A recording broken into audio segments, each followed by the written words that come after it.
is unbounded at x is equal to 1. This implies the given integral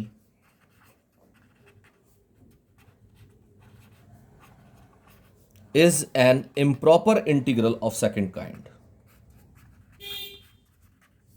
Is an improper integral of second kind. अब second kind के improper integral को solve करेंगे. देखिए कैसे. यहां पर i is equal to limit लेना पड़ेगा मुझे एप्सिलॉन टेंड्स टू 0 और 0 से लेकर के 1 माइनस एप्सिलॉन 1 से पहले रुक जाना है dx अपॉन 1 माइनस एक्स. ठीक है. लिमिट एप्सिलॉन टेंड्स टू 0 और इसका इंटीग्रेशन हो जाएगा माइनस के log 1 minus x limit 0 to 1 minus epsilon. Log 1 minus x तो वैसे ही आता है, एक माइनस साइन इसकी वजह से आ गया है. लिमिट लगाई. लिमिट एप्सिलॉन टेंड्स टू 0 तो माइनस के लॉग 1 माइनस एप्सिलॉन. एक्चुअली क्या है, हमने एक्स की जगह 1 माइनस एप्सिलॉन रखा और माइनस माइनस हो गया प्लस लॉग 1. 0 रखते ही ये वैल्यू 1 रहेगी. लॉग 1 वैसे ही 0 होता है. तो अब देखें जरा कितना रह गया. ये limit epsilon tends to 0 minus का लॉग 1 से 1 कट गया, एप्सिलॉन आया और लॉग एप्सिलॉन जो होता है हमारा ये होता है लॉग 0 माइनस का लॉग 0. लॉग 0 होता है minus infinity. So this becomes plus infinity यानी डाइवर्जेंट. तो this implies the given integral is divergent. कुछ चीजें आप जरा ध्यान रखना है इसमें. जैसे ये तो मैंने बताई दिया आपको. जैसे आपका लॉग 0 होता है माइनस इन्फिनिटी, अभी मैंने यहाँ लिखवाया आपको. और ऐसे ही लॉग 1 होता है 0 और लॉग इन्फिनिटी होता है इन्फिनिटी. कुछ चीज़ें और हैं ऐसी, जैसे ई की पावर इन्फिनिटी इन्फिनिटी होता है, ई की पावर माइनस इन्फिनिटी 0 होता है और ई की पावर 0 1 होता है. ये कुछ ऐसी वैल्यूज़ हैं जो हमेशा ध्यान रखनी चाहिए आपको. ये कभी भी यूज़ हो जाती हैं. इस तरह की बहुत सारी टेबल्स हैं, बनवाता रहूँगा बीच बीच में, जो आपके हमेशा काम आएंगी. ठीक है. तो ये तो हमारा हुआ कंसेप्ट एक्सरसाइज 1 का. एक्सरसाइज 1 इस पर खत्म हो जाएगी आपकी. 12 सवाल है इसके, सारे खत्म कर सकते हैं आप. और कोई भी डिफ़िकल्टी या कोई प्रॉब्लम आए तो आप मुझे कभी भी कॉल कीजिए, व्हाट्सएप पे कांटेक्ट कीजिए और अगले दिन आप कल मुझसे पूछ लीजिए कोई भी प्रॉब्लम अगर आपको आ रही है. और इसके बाद में एक्सरसाइज नंबर 2 है जिसमें हम कुछ टेस्ट का यूज़ करेंगे जिससे कि इंटीग्रल्स को हम बिना इंटीग्रेट किए ये बता पाएंगे इंटीग्रल कन्वर्जेंट है या डाइवर्जेंट है या ऑसिलेटरी है. तो बड़े ही बढ़िया टेस्ट हैं. बहुत चैप्टर ये आसान है और इसमें से आप मान के चलिए करीब आपको 15 मार्क्स के क्वेश्चन इसमें से मिलने वाले हैं. 15 से ज़्यादा भी मिल जाते हैं. तो ये बड़ा इंपॉर्टेंट चैप्टर है. इसको कीजिए, आज शुरू कीजिए इसे. और कोई प्रॉब्लम आए तो आप मुझसे कांटेक्ट कीजिए. और अगर आप ये चाहते हैं कि आपको हम और इसमें बेटर पढ़ाएं तो मुझे आप इसके बारे में एडवाइस कीजिए, मैं कैसे कराऊं. मेरे बिल्कुल द्वार ओपन है आप लोगों के लिए. मुझे बताइए, एडवाइस कीजिए कैसे करें. ठीक है. Okay. Best of luck to all of you.